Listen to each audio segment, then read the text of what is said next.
The next section of the trip was something I'd been looking forward to, a testing 660 kilometres of rough dirt roads stretching from Derby to Kununurra.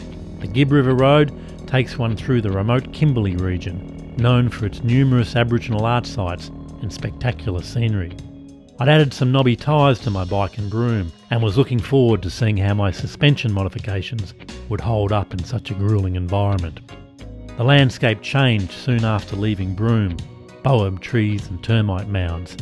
I pull into a roadhouse to feast on a truck stop feed of local marinated eye fillet steak, still on the bone, washed down with a local beer affectionately known as bush chook. I've come to enjoy the silence of the bush, and my first night out camping is like a meditation. I ride on to Derby, where I set up for lunch under the shade of a tree on the edge of town. I still have some wine and cheese from Broome, some runny camembert and a rather warm Super Tuscan. I put on a bit of the sax squawk of Bowie's last album and settle in for a relaxing break from the dust and the heat of the road. I'm approached by 5 Aboriginals who asked to join me. They were from the remote dry community of Columbaroo. They were in town for a funeral and enjoying their freedom with a slab of warm bush chooks. They offer me one, which I politely accept. I offer them some cheese and crackers, and for one of the women it was her first taste of camembert and she rather enjoyed it. "That's how they do it in Melbourne," she said to her sister. "All fancy like, Camelbert and wine." I have a giggle at her mispronunciation. They are a good people, traditional Aboriginals. They really look out for each other. Humble, polite, and a great sense of humour. But it did sadden me when I later rode past the thriving bottle shop of the pub to see a kidney dialysis unit directly across the road. The first day on the dirt and my bike is sliding round a bit. The roads are pretty rough, and I find by letting the pressure down on my tyres I gain traction and at least 10 kilometres more per hour in top speed. I visit Windjammer Gorge, which 360 million years ago was ocean reef.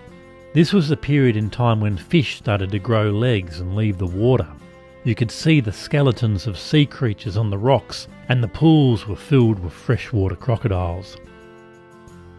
I then ride on to Galvin Gorge, where I see my first wandjina, a ghost-like Aboriginal creator spirit said to bring rain.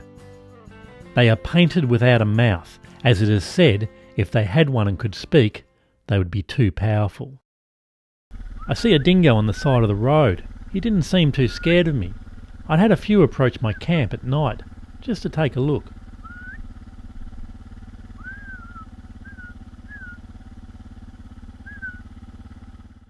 There were some wild cattle around. I wasn't sure if a bull would attack me when camping, so at night I set my bike up next to a tree in case I had to climb it. You could hear the bulls bellowing at each other at night, and the mob would graze close enough to my tent that I could hear them chewing.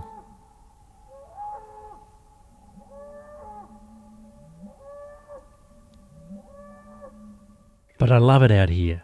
Where else can I be completely alone in nature, with no sign of humans, as far as the eye could see? The next morning I ride on to the Barnet River Gorge, where I walk the rough track to the head of the river. I wanted to have the place to myself, and I did for the whole morning. I swim in the pristine waters and warm myself in the sun. I feel like in these beautiful natural places, your body becomes in tune with nature. It's hard to explain, but it's kind of like you get into sync with the natural rhythm of things.